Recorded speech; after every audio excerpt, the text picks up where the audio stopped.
How's it going, guys? So I figured it was about time I put a haul video together. And this isn't the usual way I film the hauls, but I figured this would be quicker. At least I'm hoping. I do have an important update that is the purpose of me doing this video.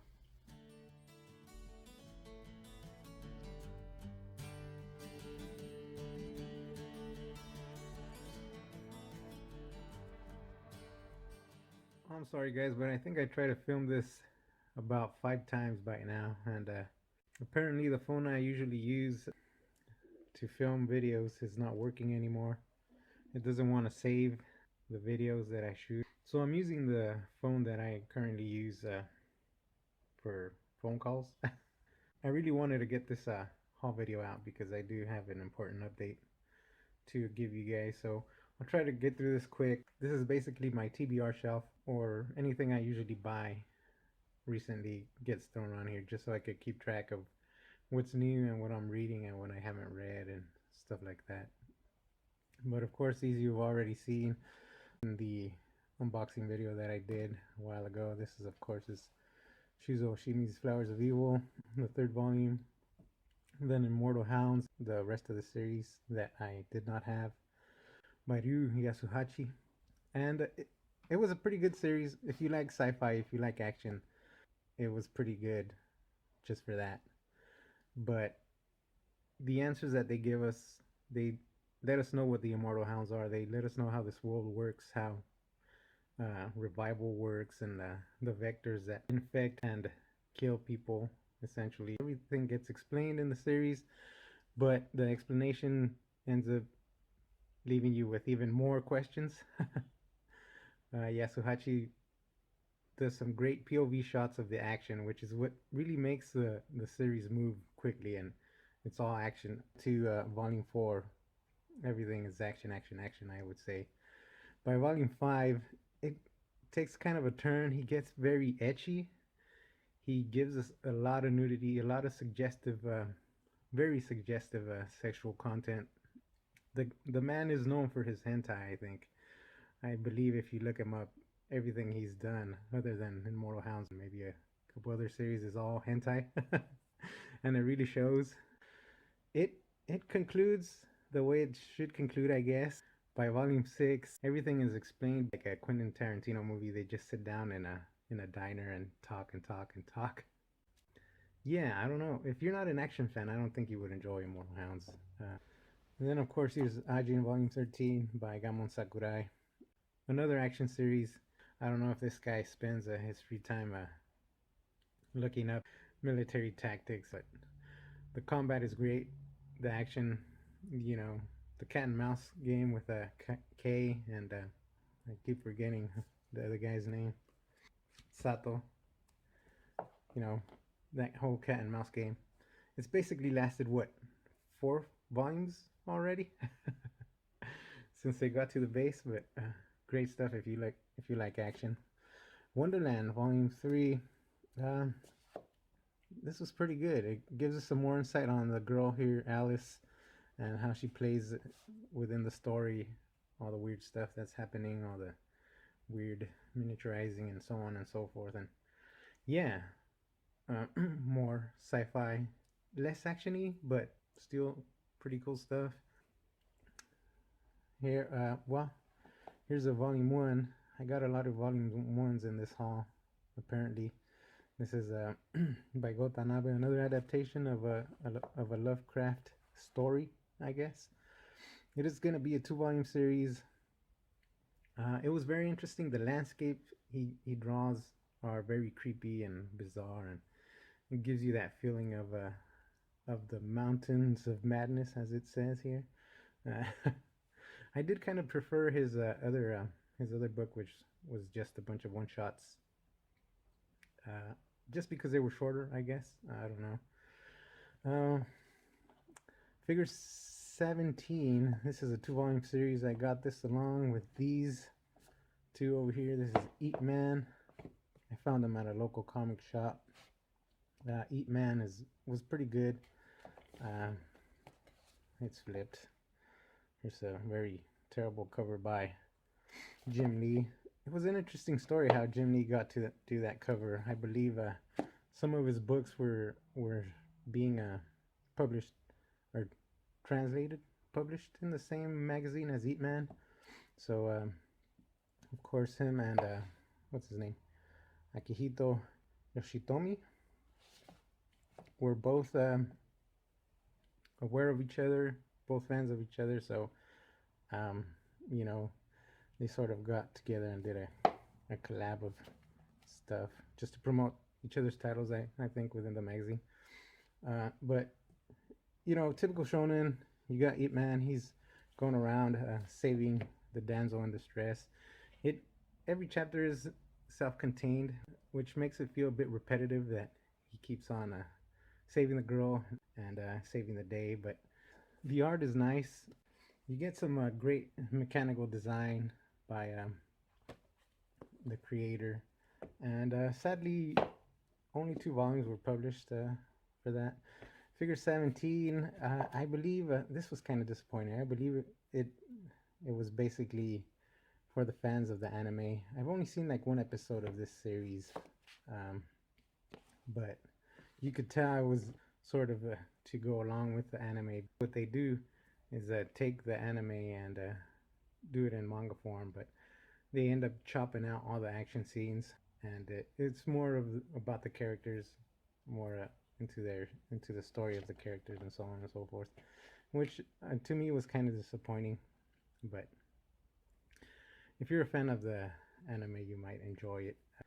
Volume 5 of After the Rain by Jun Maizuki.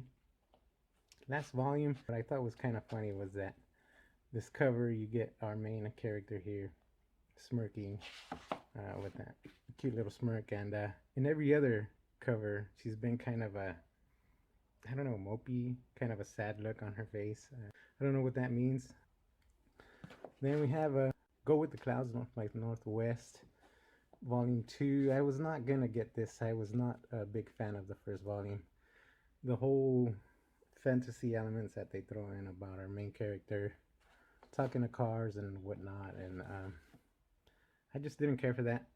I wanted a hard detective story, and it just wasn't panning out. The art is very nice. I did pick it up because the art looks very nice, and this volume was very different. At first, I thought he was going around with his little brother. If you've read the story, there's something about his little brother, but it's not his little brother. It's his friend that goes and visits him in Iceland. Is it Iceland? Anyways, the whole volume, every chapter is them going to a local site or a tourist site in Iceland, and it's a lot about Iceland, and the whole detective story and the story about his little brother is kind of thrown out the window. I don't know how that was supposed to pan out, chapter by chapter. How the creator, what's her name, Akiidia, is was planning the story. I don't know. Another weird one was kind of weird. Skullface bookseller Honda-san. Story about booksellers. All these ladies working at a bookstore in Japan, and that's basically it. You get a lot of insight on book selling in Japan. It's very much the process of acquiring distribution and so on and so forth. What I thought was kind of cool was that Honda-san, she's basically in the comic book department. Yeah, and they specify comic books, not manga, so they talk about bande dessinée and American comics. I thought that was kind of cool. But of course, their interactions with the customers, they get a lot of foreign customers for some reason. It's kind of funny. A book that I was told that I probably shouldn't pick up because I probably wouldn't enjoy it.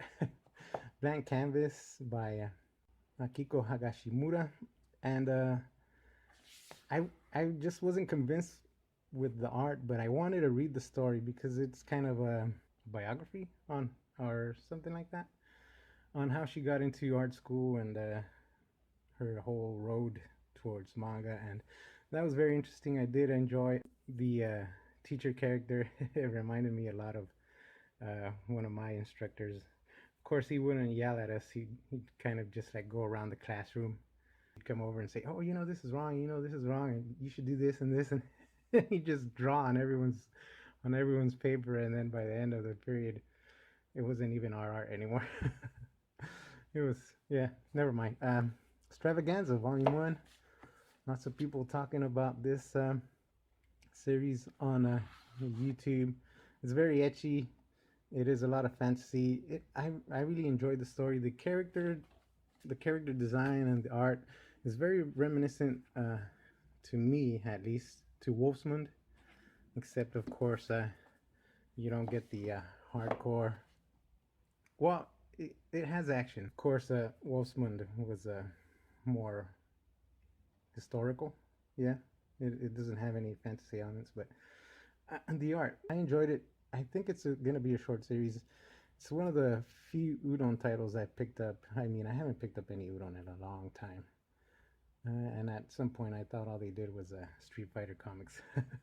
Ryuko, Volume 1. This is a foray of Titan Comics getting into kind of an OLM title.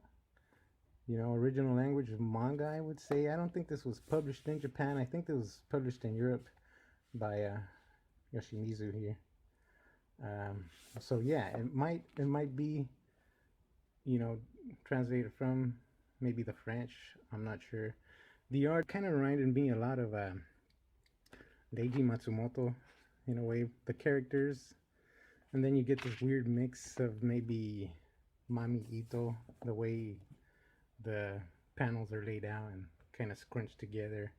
It's a weird read. It that is hard boiled action at at its core. I would say if you're into that, um, give it a go. It's gonna be just 2 volumes. Here's the comics I picked up as well. I don't know if you want me to talk about them. Umbrella Academy, Hotel Oblivion. I'm a big fan of the Umbrella Academy.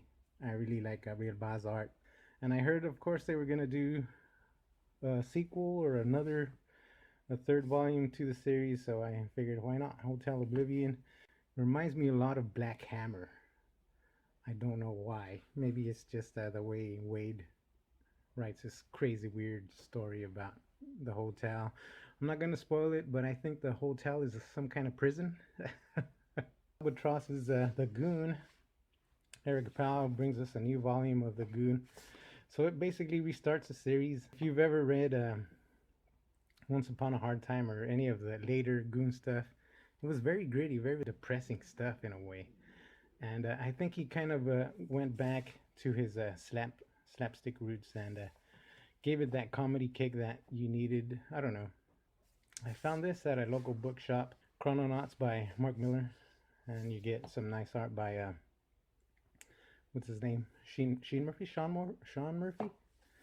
I can't remember. I read this in singles, and I figured for $5 I would pick it up again. It took me back to when I read it in singles. Great time travel story. The whole jumping around and going back and trying to fix what you messed up before. Sort of like Black Science, except not as lengthy. There's a thing with me and Rick Remender that just don't mix. Anyways, and then of course I picked this up, Outer Darkness, because of the art by Fu Chan. I think there's a volume 2 starting now or coming up now. It's a weird sci-fi space story about ships running on demon engines, and he tries to mix some pseudo-Christian religion with probably Buddhism, and I don't know. It does a weird mix of science fiction and religion that I I don't know if I really cared for.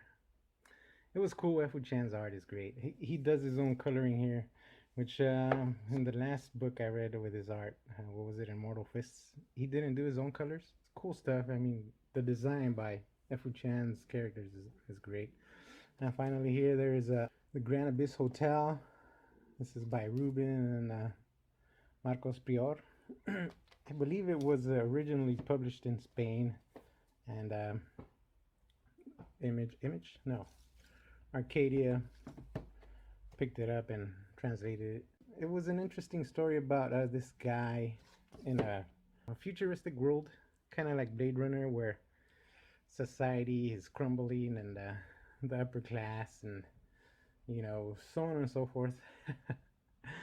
uh, and of course, it's laid out like this, so it reads kind of oddly. Um, and every chapter basically deals with social media.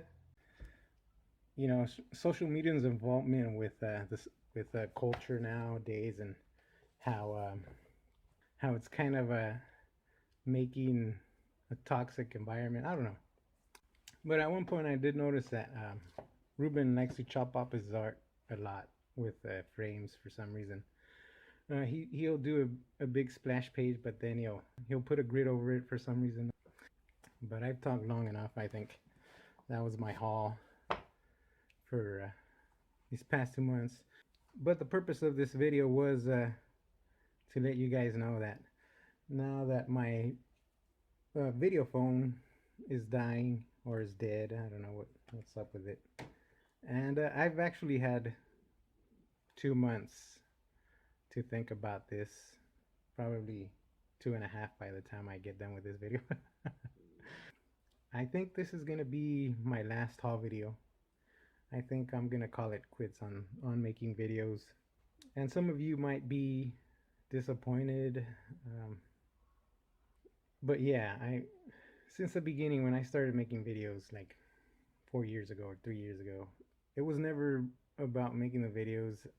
I was always on YouTube to watch others people's content, and you know and for some reason I started making videos, but I just it's just never felt like I needed to be making videos.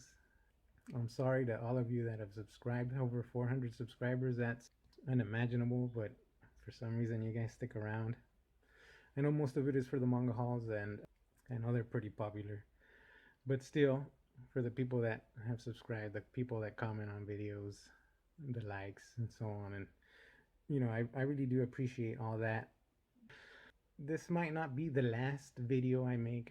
I've had some requests for a collection video that I might do towards the end of the year or beginning of next. I'm not sure if I'll do that. So it's a sorry video and a thank you video in a way, for all of you that have hanged out with me for this long. Yeah, thank you, and we'll keep in touch. I'll keep socializing in the comments in other people's videos. Yeah, I don't know what else to say other than thank you for sticking around, and thanks thanks very much for watching.